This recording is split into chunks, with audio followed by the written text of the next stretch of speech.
I'm Lieutenant William Alexander here at the City of Duluth Police Department. The biggest technology, even from when I started policing, has been tag readers and ALPR. Criminals have to get from point A to point B. And around here, we don't have mass transit, so they use cars.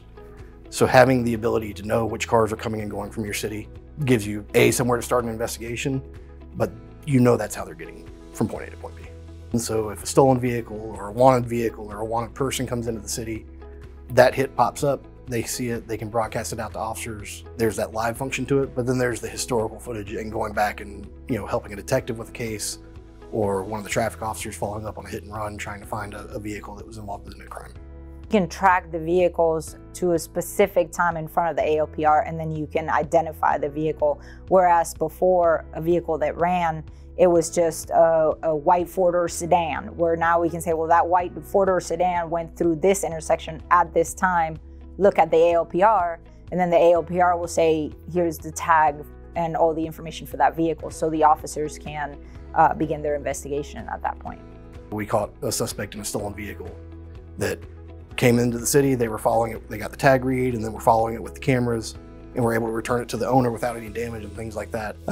Now, as they've added more analytics to it, you get the vehicle information, you get color and things like that pull out of it. And now that cloud runners come out, you have a solar powered solution, which is even better because now I can go to a park and put it in at the front of the park and not have to run power. The cloud runner, you put it out, it works. It's maintenance free, you don't touch it, is phenomenal because now we have a piece of equipment that's out gathering data for us. The integration into the state systems and the automatic updating of our hot lists has been a real plus. We integrate with the State Department of Revenue, the GBI stolen vehicle database. So those have been a real plus for us. Officers are able to use those to do traffic enforcement. And it makes it very easy for the officer. In the future for LPR, I think that will always expand. Having that information is very important. If you have a large city, you have untold amount of entrances and exits to that city. So criminals will figure out real quickly where those cameras are and what roads to drive on and what not.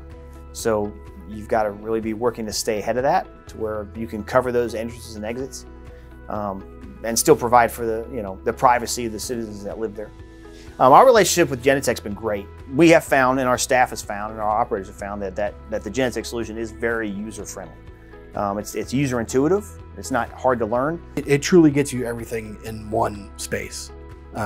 And it's all customizable to how you want to use it. You can trigger event to actions to where if you get a hit on an ALPR, a PTZ camera nearby just swings to it.